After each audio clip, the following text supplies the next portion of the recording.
फार काळाची गरज आहे आणि बुवा ते भजन कसं करावं, कारण ही मालवण नगरी आहे आणि ते भजन कसं करावं यासाठी आज या ठिकाणी आम्हा दोन बुवांची निवड केलेली आहे आणि दोघेही आपण तरुण आहात। याची जरा प्रत्येक बुवाला जरा जाण असावी, म्हणजे काय रागाने किंवा अहंकाराने सांगायचं, कारण शेवटी काय दोघेही पाडे असले की त्या टॅपात 100% टॅप लागणार आणि आज जवळपास 5 ते 6 वर्षांनी माझ्या जोडीला उदयजी पायकर बुवा आहेत। तर तुम्हाला ज्यांना माहीत असेल त्यांना माहीत असेल, ज्यांना माहीत नसेल त्यांच्यासाठी मी सांगतोय.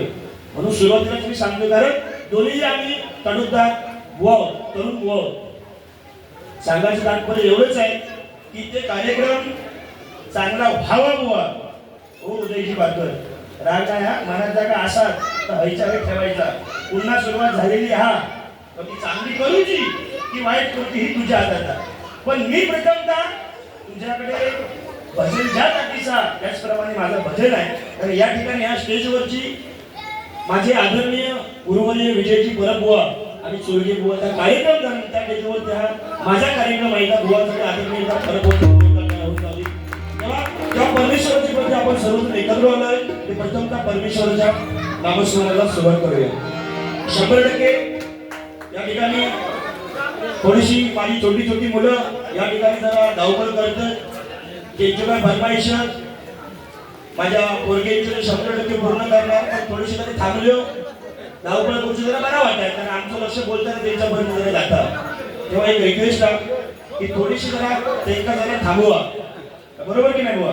हा, अतिशय सुंदर आज माझ्या जोडीला बुवा आहे आणि भजन ही त्याच ताकदीने वेगवेगळ्या तालाची नोटिशन त्यांच्या जवळ आहे आणि मला त्यांचा फार अभिमान आहे. उदयजी पालकर बुवा म्हटल्यानंतर वेगवेगळ्या तालाची नोटिशन त्यांची बांधली आहे आणि गळाही त्यांचा सुंदर आहे आणि अध्यात्माची गाडी अभ्यासिका बोलशिका उदय बुवासाठी जोरदार टाळा. त्याला भजनाला भजन या रूपाने सुरुवात करतोय.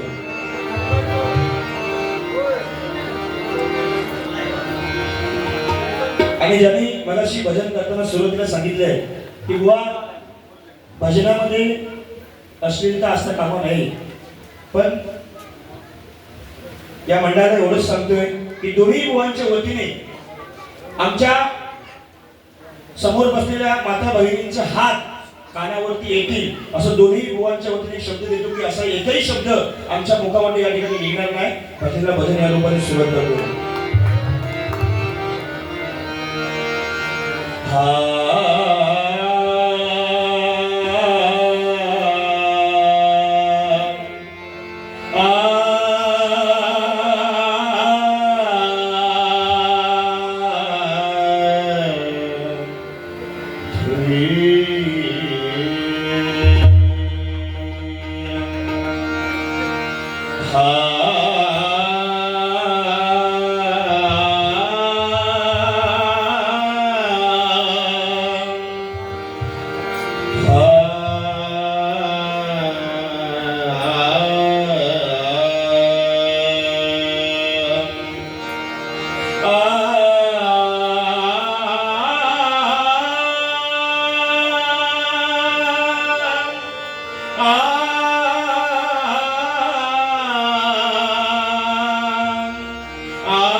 तुझ सूर ठावा मजसी तुझ ऐकता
देवराया नमो ज्ञान सिंधू नमो देवराया नमो ज्ञानसिंधू नमो दीननाथा नमो दीनबंधू नमो दीननाथा नमो दीनबंधू नमो विश्वकर्त्या नमो विश्वपाला नमो विश्वकर्त्या नमो विश्वपाला नमो विश्वकर्त्या नमो विश्वपाला नमो विश्वकर्त्या कर्त्या नमो विश्वपाला नमो माय बाबा कृपाळा नमो माया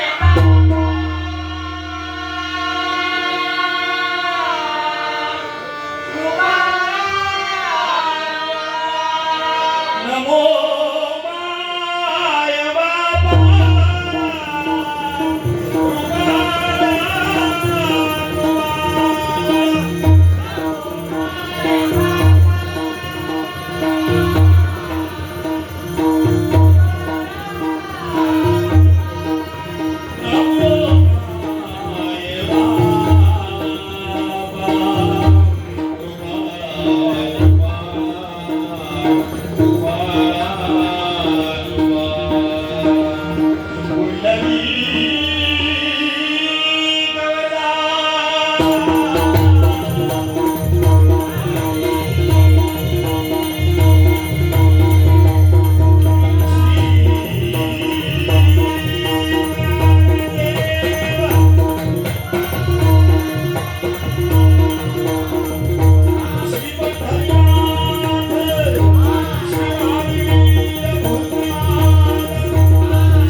हॅलो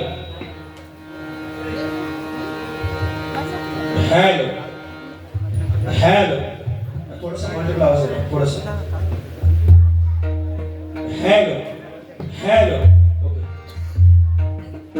खरोखर या ठिकाणी आल्यानंतर या मालवण नगरीमध्ये आज खरोखर अतिशय आनंद होतोय की अनेक ठिकाणी या डबलबारीच्या माध्यमातून मायबाप भजन श्रोतेनो आम्ही दोन्ही गोवा कार्यक्रम करतोय पण या ठिकाणी आल्यानंतर या मंडळाची खरोखर मनापासून धन्यवाद द्यावे तेवढे थोडे आहेत कारण आज या ठिकाणी आम्हाला दोन कलाकारांना आज आपण या ठिकाणी आमंत्रित केलात आणि मला सांगायचं तात्पर्य एवढंच आहे की या संपूर्ण महाराष्ट्रामध्ये अनेक ठिकाणी डबलबारीचे कार्यक्रम होतात पण दुर्गादेवी या मंदिराच्या समोर जेवढे कार्यक्रम ज्या डबलवारी गोवांचे झाले तेवढे महाराष्ट्रामध्ये कुठे कुठल्याही देवळाच्या समोर कार्यक्रम झाले नाही.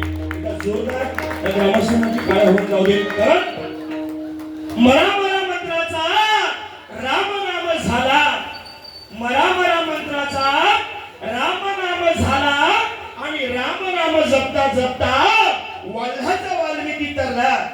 तदनंतर राम जन्माला आला आणि तो राम म्हणजे आपला अंतर्य असलेला अंतरीचा अंतरात्मा म्हणजे तो परमेश्वर आहे. कारण मुखातून गेलेला राम आणि निस्वार्थपणे केलेलं काम आयुष्यामध्ये कुठेही व्यक्त जात नाही. एवढी या हरिनामामध्ये बुवा ताकद आहे, बरोबर की नाही? तेव्हा प्रथमतः त्या परमेश्वराचं नामस्मरण केलं पाहिजे. बरेचशे 15 वळी तू आणलंस म्हणजे काय मला बार करून दिलंच नाहीस ना बाबा? हा काय नाही तुमच्याकडे काय लागलं सांगित राहा. पण जरी मान टाकून राहलंस आणि मान वर केलंस तर तुझी शेंडी मात्र माझ्या हातात हे लक्षात ठेवायचं तू. कारण तू राहून होय मुंबईत आणि मी इलय 550 किलोमीटर गावावरशी.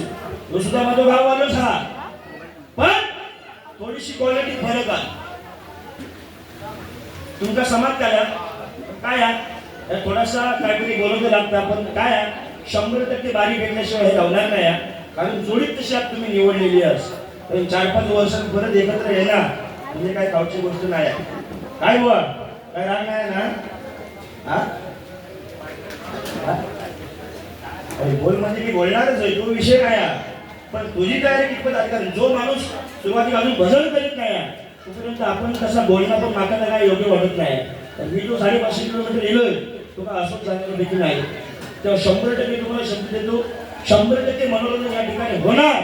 पण ते माता भगिनी जमलेला भजन संतांचं मान सन्मान ठेवून आम्ही दोन्ही बुवा बोलणार. मी तरी थोडा मान सन्मान ठेवण्याचा प्रयत्न करणार आणि बुवाही करणार. कारण दोन्ही त्याच ताकदीचे गुरूंचे आपण चेले आहोत. आणि सध्या बोलताना सुद्धा एक शब्द करून बोलतो लागतात. कारण रेषेत लोक काय काय बुवा तसे तयारच असतं काय. आणि आता निर्णय आमच्या समोर काय भयानी बोलतो अनेक डबलबारीचे बुवा. अरे कधी निषेध होता लोक समजत नाही. तेव्हा प्रथमतः भाषणाला भजन या रूपाने सुरुवात करतोय. हॅलो हॅलो या ठिकाणी अतिशय सुंदर आणि अतिशय सुंदर थोडीशी भगवंत चाटी द्या. या ठिकाणी भजन सुरू आणि या ठिकाणी आम्हाला दोन्ही भावांना साऊंड लावलंय. त्या साऊंडवाल्या काकांचे एकदा जोरदार बरोबर सुंदर आणि सुंदर या ठिकाणी साऊंड लावलेले. आणि या ठिकाणी माझ्या भजनामध्ये दीप कसबले हा जो छोटा मुलगा आहे, मला वाटतं 18 तारखेला माटुंग्याला स्पर्धा झाली, अखिल सांप्रदायिक भजन मंडळाची स्पर्धा झाली. त्या ठिकाणी अनेक दिग्गज भजनी बुवा माझ्या कोकणातून या मुंबईमधून त्या ठिकाणी स्पर्धेमध्ये होते. स्वतः मी त्या ठिकाणी आलेलो होतो. आणि त्या स्पर्धेमध्ये दिग्गज कलाकार असून अनेक डबलबारीचे बुवा त्या ठिकाणी होते, त्या स्पर्धेमध्ये गायक होते. आणि त्या ठिकाणी सुद्धा उत्कृष्ट झांजवादक म्हणून दीप कसबराची निवड झाली. आयुष्य लावण्याची त्या परमेश्वराची प्रार्थना करतोय आणि भजनाला भजन या रूपाने सुरुवात करतोय.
Ah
भूषण सावंत बुवा या सोडून आमच्या दीपसाठी हे 51 रुपयाचं बक्षीस आहे भजन मंडळाच्या वतीने स्वीकारतो. धन्यवाद धन्यवाद धन्यवाद.